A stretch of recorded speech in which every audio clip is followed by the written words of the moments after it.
வணக்கம் மக்களே, இன்னைக்கு நம்ம வரலாற்று முக்கியம் நிகழ்ச்சியில் வந்து எதை பற்றி நம்ம பார்க்க போகிறோம்னா, இப்போ சமீபத்தில் ஒரு விடயம் வந்து இப்போ அரசியல் ஆகிட்டு இருந்தது இல்லையா? இது வந்து தமிழ்நாடா இல்லை வந்து தமிழகமா அப்படின்னு. இது வந்து தமிழ்நாடுன்னு சொல்கிறது கரெக்டாக இல்லை தமிழகம் அப்படின்னு வந்து சொல்கிறது கரெக்டாக அப்படின்றத நம்ம பார்க்குறதுக்கு முன்னாடி, இன்னைக்கு ஒருத்தருடைய பிறந்தநாள் அவருடைய தியாகத்தினால தான் இப்போ நம்மளுக்கு வந்து தமிழ்நாடு அப்படின்ற பெயரே வந்திருக்கு. இது வந்து தமிழ்நாடா இல்லை தமிழகமா, எது நம்ம சொல்கிறது வந்து சரி தவறு அப்படின்னு நம்ம பார்க்கறதுக்கு முன்னாடி, நம்ம பெயர் கிடைத்ததுக்கான ஒருத்தர் வந்து தன்னுடைய உயிரே வந்து தியாகம் செஞ்சிருக்காரு.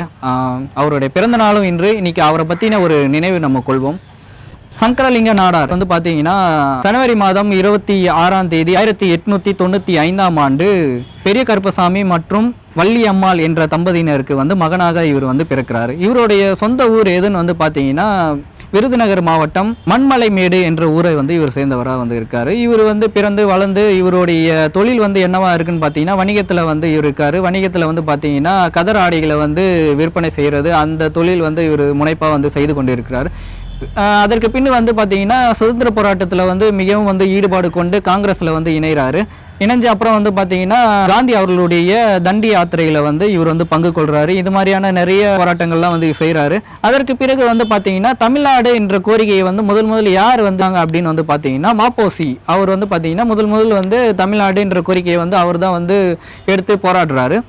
அதற்கு பிறகு அதோடைய தாக்கத்தினால சங்கரலிங்கனார் அவர்கள் வந்து மும்பையில் இருக்கிற அவருடைய குடும்பத்தெல்லாம் வந்து விட்டு இவர் தனியாக இங்கே விருதுநகருக்கு வந்து தன்னுடைய சொத்துக்கள் எல்லாம் வந்து ஒரு பள்ளிக்கு வந்து எழுதி வைத்து அதுக்கப்புறம் ஒரு ஆசிரமத்தை வந்து உருவாக்கி அந்த ஆசிரமத்திலே தன்னுடைய வாழ்க்கையை வந்து நடத்தி கொண்டு இருக்கிறார். அதுக்கப்புறம் வந்து பார்த்தீங்கன்னா மாப்போசி அவர்களுடைய மட்ராஸ் மாகாணத்தை வந்து தமிழ்நாடு என்கின்ற பெயரை வந்து மாற்றணும் அப்படின்றதுக்காக ஒரு போராட்டத்தை வந்து முன்னெடுக்கிறார். அந்த போராட்டத்தின் தாக்கத்தால் சங்கரலிங்க நாடார் வந்து என்ன செய்கிறார் அப்படின்னு பார்த்தீங்கன்னா அவருடைய வீட்டு முன்பாக தனி ஒரு ஆளை வந்து முதல்ல வந்து அவர் மொத்தம் 12 அம்சம் கொண்ட ஒரு கோரிக்கையை வந்து விடுத்து உண்ணாவிரதத்தை வந்து ஆரம்பிக்கிறாரு. அந்த 12 அம்சம் கொண்ட கோரிக்கைகள் வந்து என்னென்ன அப்படின்னு வந்து பார்த்தீங்கன்னா இந்தியா முழுவதும் பூர்ண மதுவிலக்கு, தேர்தல் முறையில் மாற்றம், அரசியல்வாதிகள்லாம் வந்து ஆடம்பரமான வாழ்க்கையை வந்து வாழாமல் சாதாரணமான பொதுமக்களின் வாழ்க்கையை வந்து வாழணும் அப்படின்றதுக்காகவும் தொழில் கல்வி, இது மாதிரியான மொத்தம் 12 அம்சம் கொண்ட ஒரு கோரிக்கையை வந்து விடுத்து அவர் வந்து போராட்டம் வந்து செய்து கொண்டு இருக்கிறார். அதுக்கப்புறம் பார்த்தீங்கன்னா இந்த போராட்டம் வந்து தொடர்ந்துகிட்டே வந்து போகுது. போராட்டம் வந்து கொஞ்சம் சலசலப்புகளை வந்து உருவாகுது, சில சர்ச்சைகளை வந்து உருவாக்குது. அதுக்கப்புறம் வந்து பார்த்தீங்கன்னா மாப்போசி, அண்ணா, காமராஜர், ஜீவானந்தம் இவங்க 4 பேருமே வந்து சங்கரலிங்கம் அவர்கிட்ட வந்து போயிட்டு இந்த போராட்டத்தை வந்து கைவிடுமாறு அவங்க வந்து கோரிக்கைகள் வந்து சொல்றாங்க. இருந்தாலும் அவரோட போராட்டத்தில் வந்து அவர் உறுதியா இருந்ததற்கான காரணத்தால அவர் வந்து பின்வாங்காம அந்த போராட்டத்தை வந்து தொடர்ந்துகிட்டே வந்து போறாரு. அதுக்கப்புறம் வந்து பாத்தீங்கன்னா அக்டோபர் 10ஆம் தேதி அவருடைய உடல்நிலை வந்து மிகவும் மோசமடைகிறனால அவர் வந்து மதுரையில் இருக்கிற ஒரு அரசு மருத்துவமனையில வந்து அவர் வந்து சிகிச்சைக்காக அவரை வந்து அனுமதிக்கிறாங்க.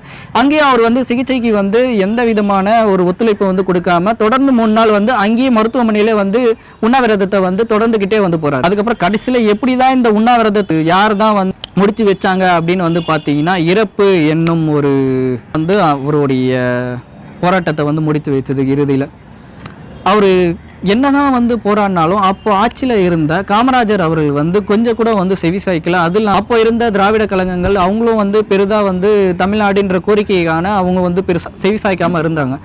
எப்படின்னு வந்து பார்த்தீங்கன்னா காங்கிரஸ் வந்து பார்த்தீங்கன்னா அவங்களும் வந்து இந்தியன் அப்படின்ற மாதிரியான ஒரு கொள்கையில் இருந்தாங்க. அவங்களும் வந்து தமிழ்நாடு கோரிக்கையை வந்து அவங்களும் வந்து செவி சாய்க்காமல் இருந்தாங்க காமராஜர் அவர்களுடைய பீரியட்லையும். அதுக்கப்புறம் திராவிட கட்சிகளும் வந்து பார்த்தீங்கன்னா அவங்களுக்கு வந்து திராவிட நாடு அப்படின்ற ஒரு கோரிக்கையை வந்து அவங்க இப்போ ஒரு கொள்கையில் வந்து இருந்தாங்க. அடிந்தால் திராவிட நாடு இல்லைன்னா சுடுகாடு அப்படின்ற மாதிரி ஒரு கொள்கையில் வந்து அண்ணாதுரை அவர்கள் வந்து இருந்தாங்க. திராவிட நாடுன்ற போராட்டம் வந்து எப்போ ஸ்டார்ட் ஆகுதுன்னு பார்க்குறீங்கன்னா 1940 1962 வரைக்கும் இந்த திராவிட நாடு போராட்டத்துக்காக வந்து முன்னெடுத்து இந்த திராவிட கழகங்கள் வந்து தொடர்ந்து வந்து பண்ணிட்டு இருக்காங்க. அதுக்கப்புறம் 62 வந்து பார்த்தீங்கன்னா திராவிட நாடு அப்படின்ற கொள்கையை வந்து அவர் வந்து கைவிடுறாரு. போராட்டத்தை வந்து அவர் எப்போ தூங்கி வைக்கிறாருன்னு வந்து பார்த்தீங்கன்னா ஜூலை மாதம் 27ஆம் தேதி 1956 வந்து அவருடைய போராட்டத்தை வந்து துவங்கி அக்டோபர் 13ஆம் தேதி அவருடைய போராட்டம் வந்து தொடர்ந்து 13ஆம் தேதி அவர் வந்து இருக்கிறாரு.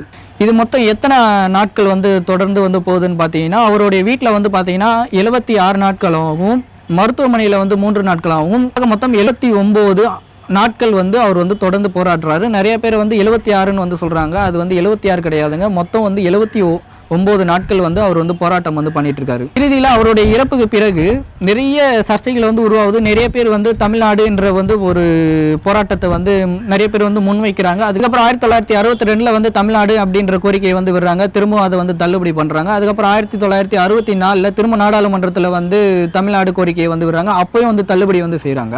அதுக்கப்புறம் அண்ணா ஆட்சிக்கு வந்த அப்புறம் 1968 நவம்பர் 23 அண்ணா வந்து இந்த முழுமையாக வந்து மெட்ராஸ் மாகாணத்தை வந்து தமிழ்நாடு அப்படின்ற முழுமையாக வந்து ஒரு பேரை வந்து மாற்றுறாரு. அதுக்கப்புறம் வந்து பார்த்திங்கன்னா டிசம்பர் 1 அது வந்து ஒரு விழாவை வந்து கொண்டாடுறாங்க. அதுக்கப்புறம் வந்து பார்த்திங்கன்னா அதுக்காக உயிர் விட்ட தியாகி சங்கரலிங்கனார் நாடார அவருடைய போராட்டத்தை வந்து பாராட்டி நிறைய பேர் வந்து விழாவாக வந்து அதை வந்து கொண்டாடினாங்க. அதுக்கப்புறம் சங்கரலிங்க நாடாரை வந்து நிறைய பேர் வந்து மறந்துட்டாங்க.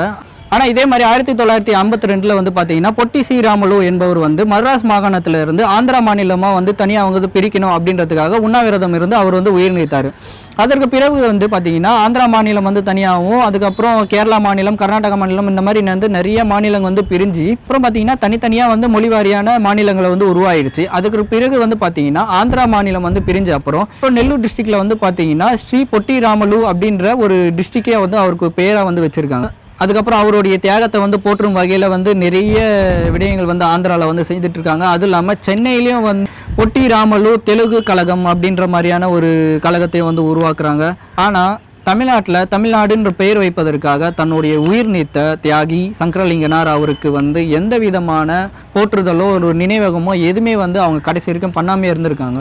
அதுக்கப்புறம் பிற்காலத்தில் வந்து பார்த்தீங்கன்னா அவருக்கு வந்து ஒரு மணிமண்டபத்தை வந்து விருதுநகர் பகுதியில் வந்து உருவாக்குறாங்க. அதாவது 1956 உயிர் இழந்தவருக்கு இப்போ தான் சமீபத்தில் அவருக்கு வந்து ஒரு மணிமண்டபத்தை வந்து கட்டியிருக்காங்கன்னா இந்த மாதிரியான பல தலைவர்களை வந்து நம்ம வந்து மறந்துட்டு நம்ம வந்து கடந்து போகிறதுன்றது வந்து மிகவும் வந்து வேதனைக்குண்டான ஒரு விடயமாக வந்து இருக்குங்க. சரி, இப்போ கடைசியாக வந்து இது தமிழ்நாடா தமிழகமா அப்படின்னு வந்து நம்ம பார்க்கலாம். பொதுவாக வந்து இப்போ தமிழ்நாடு அப்படின்னு வந்து பார்த்தீங்கன்னா தமிழ் கூட்டல் நாடு தான் வந்து தமிழ்நாடு. தமிழ் அகம்னா தமிழ் கூட்டல் அகம். அது தமிழ்நாடுன்றது வந்து தமிழ் மக்கள் வந்து அவங்களுடைய டெரிட்டரி, அதாவது ஒரு பவுண்டரி, ஒரு கட்டமைப்புக்குள்ளே வாழ்கிறாங்கன்னா அது வந்து நாடு அப்படின்னு வந்து சொல்லுவாங்க. நாட்டப்பட்ட ஒரு எல்லை கற்களை வந்து குறிக்கிறது தான் வந்து நாடு. ஒரு எல்லையிலேருந்து நாட்டப்பட்ட ஒரு கல் இன்னொரு எல்லைக்கு வந்து வைக்கிறாங்க இல்லையா, அந்த எல்லை கற்களை வந்து குறிக்கிற ஒரு பகுதியை தான் வந்து நாடு அப்படின்னு வந்து சொல்லுவாங்க. அதுக்கப்புறம் வந்து பார்த்தீங்கன்னா தமிழ் அகம்னு என்னென்ன பார்த்தீங்கன்னா தமிழ் மக்கள் எங்கெங்கெல்லாம் வந்து பேசுகிறாங்களோ அந்த இடத்த வந்து அகம்னு சொல்லுவாங்க. தமிழ் மக்கள் பேசுகிற இடம்னு வந்து இருக்கும். அது வந்து சரியாக வந்து வராது அப்படின்றதுக்காக தமிழ்நாடு என்பது தான் வந்து சரியாக வந்து இருக்கும். இறுதியில் நம்ம சொல்ல வர்றது என்னென்னா, இது மாதிரியான பல தியாகிகள் வந்து நம்ம தமிழகத்துக்காகவும் விடுதலைக்காகவும் நிறைய வந்து போராடி அவருடைய உயிர்களை வந்து விட்டுருக்காங்க. இந்த மாதிரியான தியாகிகள் யார் யார் அப்படின்றத வந்து நம்ம இனி வரும் காலங்களில் வந்து நிறைய காணொலிகளாக வந்து நம்ம விரைவாக வந்து பேச போகிறோம். உங்களுக்கும் இது மாதிரியான வரலாற்று தகவல்கள் உங்களுக்கு எதை பற்றி ஏதாவது வேணும்னா உங்களுக்கு அதை பற்றின ஒரு தலைப்பு வந்து நீங்கள் கீழே வந்து பின்னோட்டத்தில் வந்து நீங்கள் தெரிவிங்க. கண்டிப்பாக அதை பற்றி நாங்கள் விரைவாக வந்து நாங்கள் பேசுகிறோம். நன்றி, வணக்கம்.